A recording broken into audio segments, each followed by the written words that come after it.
En este ambiente de teatralidad generalizada, no es extraño que se buscase un lugar fijo y cubierto para la representación ordinaria y habitual. Estos lugares pueden ser varios, dependiendo del público a que se destinan las obras. Cuando el público es cortesano, se construyen coliseos o teatros palaciegos, como los del Buen Retiro, o incluso se construyen elementos del mismo en jardines o lugares abiertos, como en el propio estanque también del Retiro. De la misma manera se levantan ocasionalmente tablados en las plazas públicas para celebrar algunas fiestas, como la del Corpus, en la que se representan los autos sacramentales. Cuando el público es general y popular, se construyen los llamados corrales. Estos corrales o patios posteriores de las casas se convierten en locales fijos para la representación. Su mantenimiento a través del tiempo, pese a las frecuentes prohibiciones, se consigue porque los beneficios de la representación se destinaban en una gran medida a la financiación de hospitales y obras benéficas. Como ejemplo de lo que pudieron ser los corrales en el Siglo de Oro, tenemos varios ejemplos hoy mismo, aunque el más representativo quizá de todos ellos pueda ser el Corral de Comedias de Almagro, de 1628, que continúa anualmente dando vida al teatro de aquella época. El corral era un espacio descubierto y por ello, en ocasiones, se pudo utilizar un toldo, aunque en algunos casos luego se techó. En la zona de vivienda que separa la calle del corral se colocan algunas dependencias como la alojería, guardarropa y contaduría. En el patio existía una zona libre para los espectadores de pie, los llamados mosqueteros, que eran los hombres de modesta condición. Se corresponde con el actual patio de butacas. El suelo era de piedra y en los costados se encontraban las ventanas de las casas inmediatas, que solían arrendarlas. Estas localidades se llamaban rejas y era el sitio predilecto de las personas reservadas, pues podían ver la representación sin ser vistos y sin entrar en el teatro, pues pasaban a estas localidades a través de las habitaciones de las casas. Debajo de las rejas estaban los aposentos, que se alquilaban para familias. Eran los equivalentes a nuestros palcos. En ellos se colocaban personas de la nobleza que se guardaban de la curiosidad ajena por medio de unas espesas celosías. El lugar delantero del patio y más próximo al escenario lo ocupaban los bancos, en cada uno de los cuales podían acomodarse 3 personas. Frente al escenario y a la altura del primer piso estaba la cazuela, donde se situaban las mujeres y a la que se subía por 4 escaleras distintas, incomunicadas con las que utilizaban los hombres. Una parte esencial del corral era el escenario. Se situaba al fondo y estaba cubierto por un techo fuerte y abrazado por galerías y aposentos. Consistía en una plataforma saliente, rodeada de público por 3 lados, el frente y los 2 laterales. En cuanto al ambiente que se respiraba en los corrales, el público de estos corrales en general no tenía nada que ver con el espectador actual, silencioso, que acude al teatro. Era un público bullicioso y extrovertido, solo comparable al de una corrida de toros o un partido de fútbol. Los mosqueteros manifestaban libremente su aprobación o desaprobación durante las representaciones, con aplausos, silbidos, abucheos. La hora de comienzo de las representaciones venía impuesta por el clima y la luz natural. En realidad, el espectáculo solo acababa cuando se ponía el sol. Los autos sacramentales eran piezas alegóricas en un solo acto, siempre acerca de la Eucaristía, pero con argumentos muy variados. Se representaban en las fiestas del Corpus, generalmente en las plazas públicas de pueblos, villas y ciudades. Para ello se utilizaban unos carros en los que se disponía toda una serie de elementos de arquitectura y decorados para la representación. Normalmente se empezaron a utilizar 2 carros para las entradas y salidas de los personajes y una plataforma en donde podían actuar. Más tarde, en la época de Calderón, hacia 1648, hasta la muerte del dramaturgo, se enriqueció la escenografía con 4 carros que disponían máquinas y tramoyas complicadas, estructuras que se llamaban cajas o casas sobre los mismos carros y decorados que simulaban toda clase de elementos naturales como montes, mares, ríos, jardines. El auto así cobró rango de fiesta espectacular semejante a las óperas o zarzuelas de palacio, acompañado igualmente de música y efectos sonoros muy variados.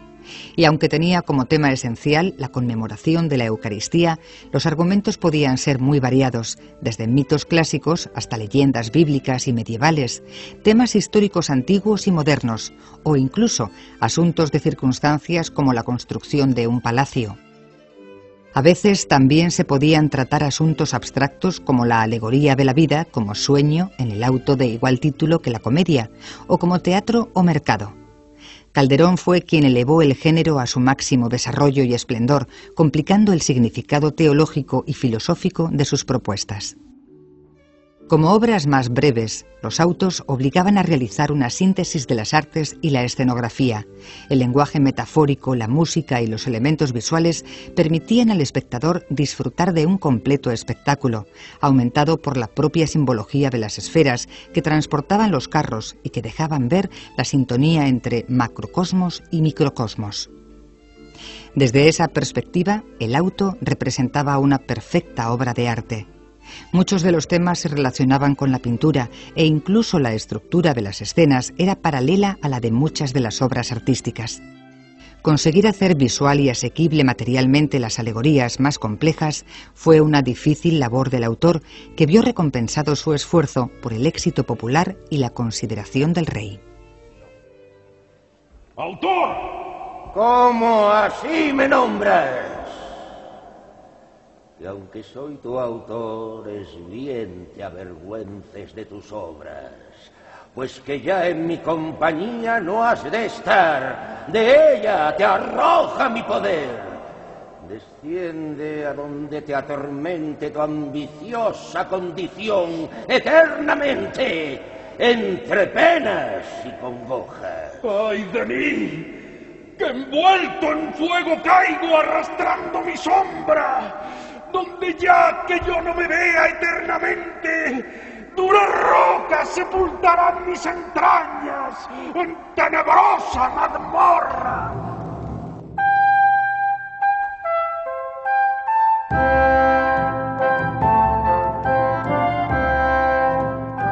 Otro ámbito fundamental de la representación, además de la plaza pública y los corrales, fueron los palacios y coliseos. Estos, por estar ubicados en grandes jardines, como los del Buen Retiro o Aranjuez, se solían identificar con ellos. Desde la inauguración del Palacio del Buen Retiro en 1634, la relación de los jardines con las fiestas y el teatro fue total. Ya antes, los jardines del Alcázar y de la Casa de Campo se habían llenado de fuentes y juegos de agua que jardineros italianos diseñaron para decorar los espacios de recreo. En los palacios, con motivo de las fiestas, los jardines se convirtieron en grandes tablados sobre los que se organizaban las celebraciones. Incluso los jardines de la Isla y de los Negros en el Palacio de Aranjuez fueron los marcos naturales en donde se representaron las obras con todo espectáculo, explotando la riqueza natural proporcionada por la multiplicidad de sensaciones: agua, estatuas, olores de plantas y flores, sonidos y cantos de aves y del correr de las fuentes, vistas de bosques y florestas, de estatuas y de las mismas fuentes. La Gloria de Nikea fue la primera experiencia de teatro de corte. Se representó en un teatro levantado en el Palacio de Aranjuez el 15 de mayo de 1622, con texto del conde de Villamediana y música del maestro de la Real Capilla, Mateo Romero. Era una fiesta ofrecida a la reina Isabel de Borbón, esposa de Felipe IV. En el diseño del teatro y en los efectos escénicos intervino el ingeniero italiano y arquitecto de los jardines de Aranjuez, Julio César Fontana. 7 años después se representó una nueva obra de espectáculo, La Selva sin Amor, de Lope de Vega. En esta obra se introdujo en España la técnica italiana de los escenarios en perspectiva que cambiaban a la vista del público. Calderón fue quien más prodigó, sobre todo en los últimos años de su vida, estos espectáculos cortesanos. Contó desde 1640 con el Coliseo, un teatro con toda la técnica y posibilidad de tramoyas que podían permitir extraordinarios espectáculos teatrales.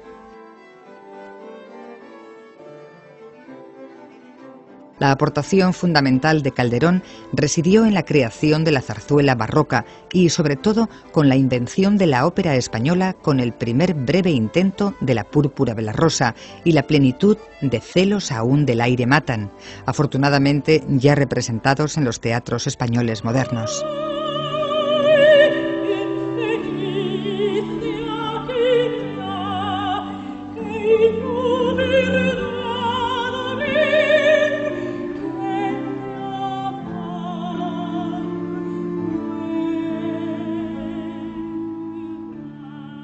En todas ellas, por fin Calderón efectúa una auténtica síntesis práctica de las artes, la arquitectura y escultura de los escenarios y decorados, la música que por obra del gran Juan Hidalgo, arpista y músico de la corte, se enseñoreó de la obra de forma total, pues los 3 actos están cantados y el magnífico texto literario y poético de Calderón, quizá uno de los mejores que escribió nunca, y todo ello unido a la propia naturaleza del espacio de su representación.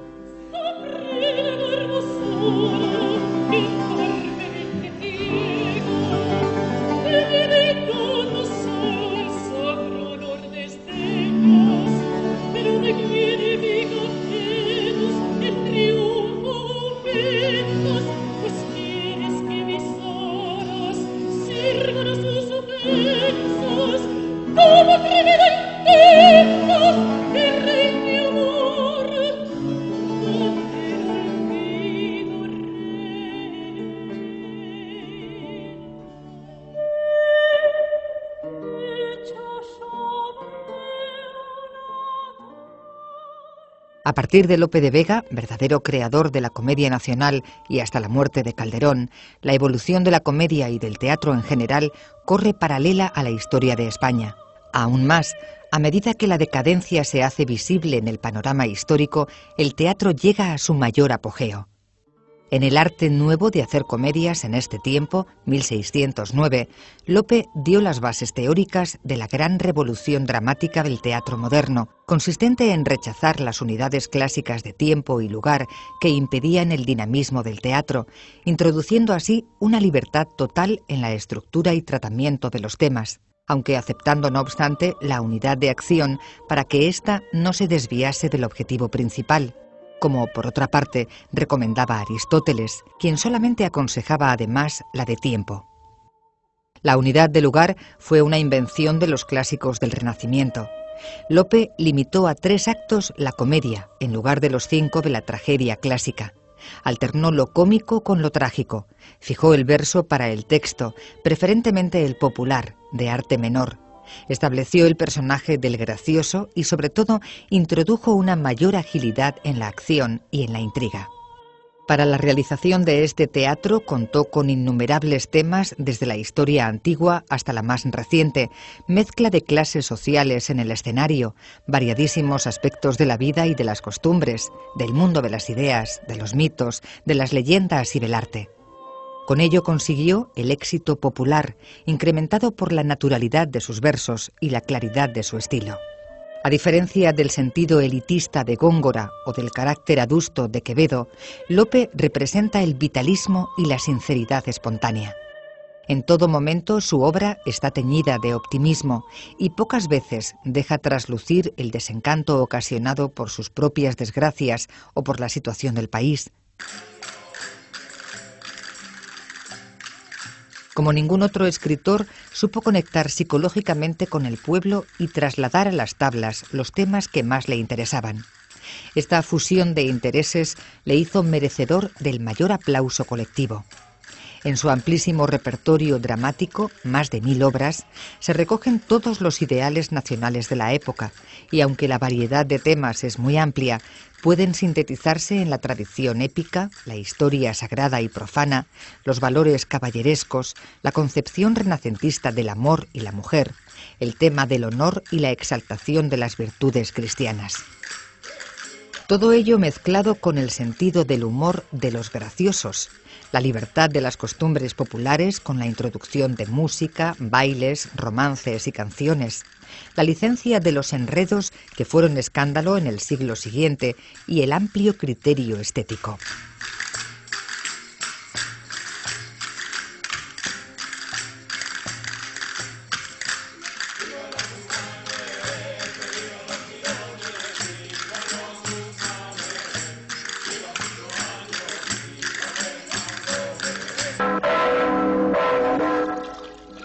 Lore su alcahuete y Ortuño aquel socarrón.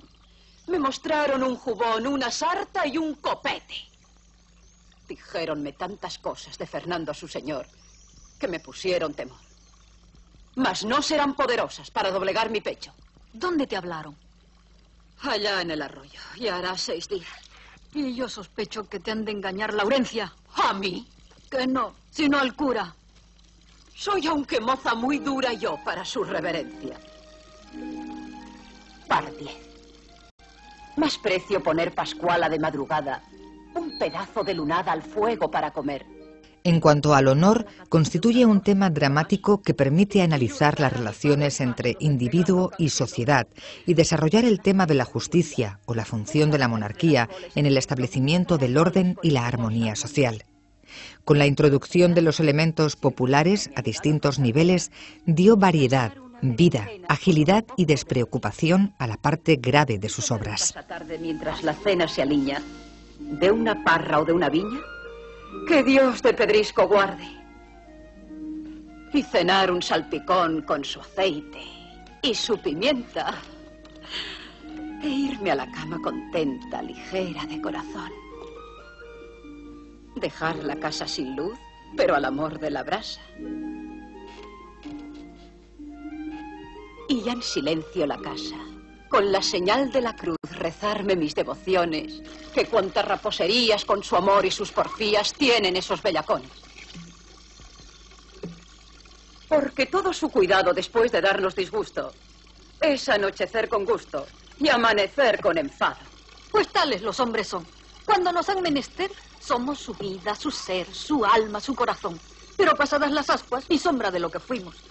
Y olvidando lo que dimos, dan en hacernos la Pascua.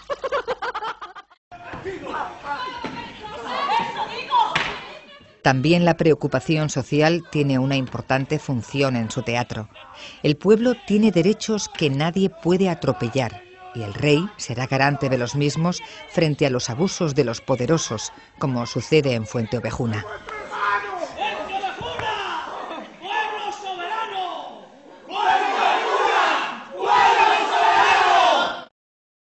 ¿Y vos? El honor de los individuos está por encima de los privilegios y de la fuerza de los que detentan puestos sociales de mayor relieve.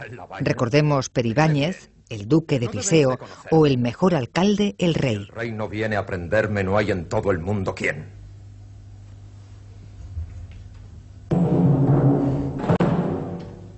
Pues yo soy el rey villano. Santo Domingo de Silos. Pues señor, tales estilos tiene el poder castellano. Vos mismo, vos en persona. Que me perdonéis, os ruego. Quitadle las armas luego.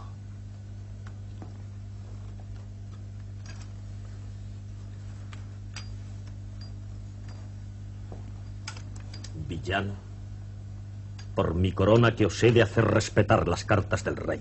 Me ha pedido cierta amiga que desconfía de sí que el papel que traigo aquí le escriba. A hacerlo me obliga la amistad, aunque yo ignoro, Teodoro, cosas de amor. Y que le escribas mejor vengo a decirte, Teodoro. Toma y lee. En algunas de sus obras simuló la posibilidad de pasar de una clase social a otra, flexibilizando los rigores y privilegios de la nobleza, como ocurre en El perro del hortelano. Todo ello elaborado a partir de elementos de la realidad y transfigurado por la ilusión artística, dio como resultado un nuevo concepto de un teatro flexible, abierto y dinámico en el estilo, en las ideas y en las costumbres. Una verdadera revolución artística que llenaría todo un siglo y que ha perdurado a través del tiempo. ¡Qué mil burlas nos hacemos! Lee. Lee. Estoy pensando que tengo algún envidioso. Celoso. Podría ser. Lee. Lee. Quiero ver ese ingenio milagroso.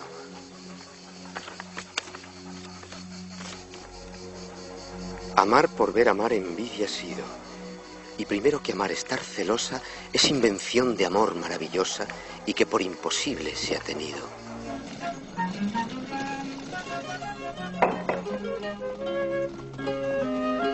Difícilmente se entendería el gran éxito de su teatro si no estuviese apuntalado por una materia poética de tradición popular.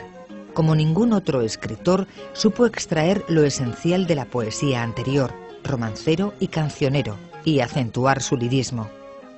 El romance, metro popular de larga tradición, junto con las canciones y otras estructuras breves, forman lo más interesante de su producción por la naturalidad, sencillez y musicalidad.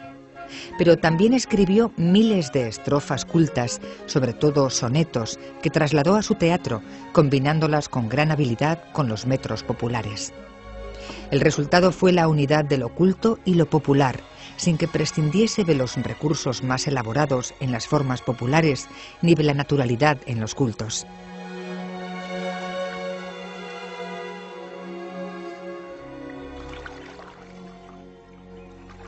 En fin, Teodoro, ¿tú quieres casarte? Yo no quisiera hacer cosas sin tu gusto. Y créeme que mi ofensa no es tanta como te han dicho. Que bien sabes que con lengua de escorpión pintan la envidia. Y que si Ovidio supiera que era servir, no en los campos, no en las montañas desiertas, pintara su escura casa, que aquí habita y aquí reina. Luego, ¿no es verdad que quieres a Marcela? Bien pudiera vivir sin Marcela yo. Pues díceme que por ella pierdes el seso. Riguroso estado. A partir de él, el teatro reelaboró temas y formas de la tradición y sin necesidad de acudir a su obra poética, se puede estudiar su poesía desde el mismo teatro. Ejemplo de esta fusión de canción popular con tragedia puede ser Peribáñez, Fuenteovejuna o El Caballero de Olmedo, donde se retratan los ideales colectivos de los españoles. ¡Allí cantan! ¿Quién será? Mas será algún labrador que camina a su labor. A la de Medina, la flor de Olmedo. ¡Cielos! ¿Qué estoy escuchando? Si es que avisos vuestros son, cuando me hallo en la ocasión de qué me estáis informando. Volver atrás. ¿Cómo puedo? Invención de Fabianes, que quiere al ruego de Inés hacer que no vaya a Olmedo. Tras le avisaron que no saliese, que no saliese. Le aconsejaron que no se fuese, que no se fuese. Esta es K. Los españoles no la solemos poner en nuestra lengua, jamás. Úsanla mucho alemanes y polacos. ¡Qué galanes van todos estos detrás! En otras comedias, como El perro del hortelano, La discreta enamorada o La dama boba, se mantiene vivo todo el sentido teatral y la gracia provocada por la artística combinación del sentido dramático, el dinamismo social y el intimismo personal. ¿Cuál? ¿Está redonda? ¡Letra! ¡Bien! ¡Lo acerté! ¡Linda bestia! Así. Bestia, por Dios se llamaba, pero ya no me acordaba.